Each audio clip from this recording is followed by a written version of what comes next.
Every time I post a video about jihad, several Muslims and some non-Muslims send me messages saying, "David, why are you judging an entire religion by the actions of a few people?" These messages are confusing because nowhere have I ever said, "Look, some Muslims carried out a terrorist attack, therefore Islam promotes terrorism." Instead, I go through Islam's most trusted sources, showing that Muhammad's teachings promote jihad. So I'm not judging Islam by the actions of a few Muslims, I'm explaining what it teaches. I can only assume that the people who tell me not to judge an entire religion by the actions of a few aren't saying this because they've thought carefully about any points I've made.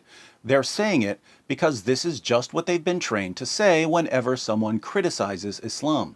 There's no actual thought involved. It's now an automated response. But since I'm getting bored pointing this out every time I talk about jihad, I decided to make a short video clearly stating my position on judging religions. My official position on judging Islam is this: we don't judge Islam based on the actions of Muslims who slaughter unbelievers in the name of Allah, or rape their female captives, or beat their wives into submission, or murder cartoonists. We don't judge Islam by ISIS, or Al-Qaeda, or the Taliban, or Boko Haram, or Al-Shabaab, or any of the other terrorist groups who want to violently subjugate the entire world to Islam.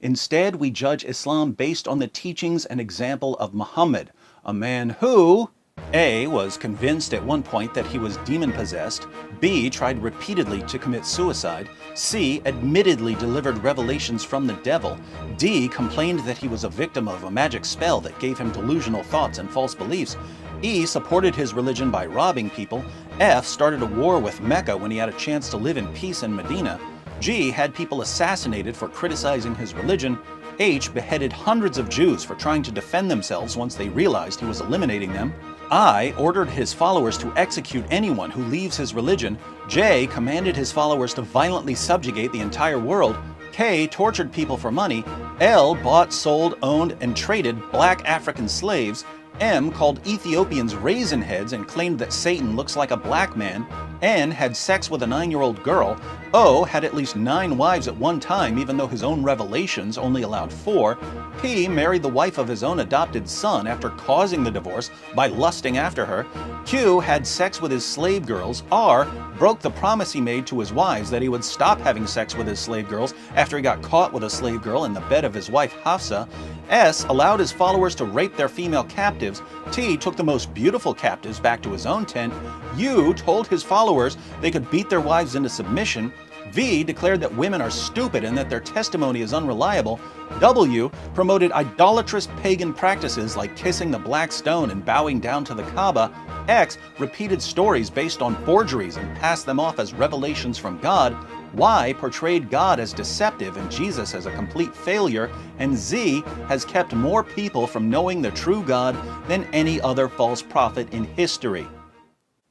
So, if we judge Islam by Muhammad, what can we conclude?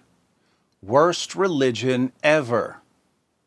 But we need to be consistent here, which means that we shouldn't judge Christianity based on the actions of Christians who invented hospitals to care for the sick, invented orphanages to care for unwanted children, pioneered the Western education system by starting universities like Oxford, Cambridge, Harvard, Yale, and Princeton, led the scientific revolution, ended slavery in the West, and so on. We don't judge Christianity by all the Christians who changed the world.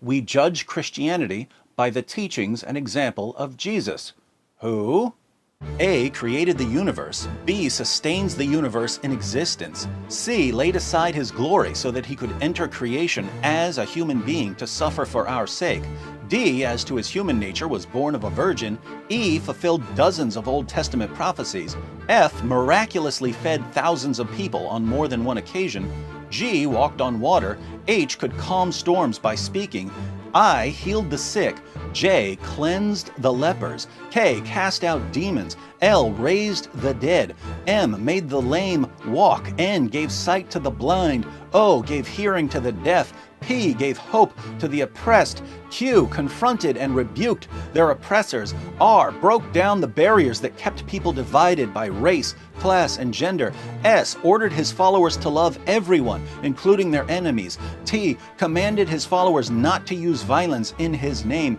U endured torture and death for our sins. V told the Father to forgive those who crucified him.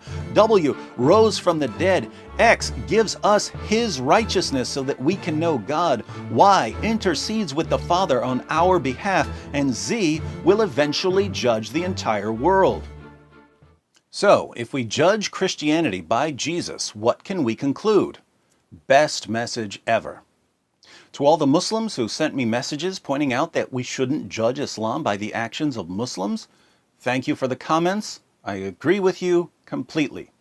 We don't judge religions by their adherents. We judge religions by their central figures and teachings.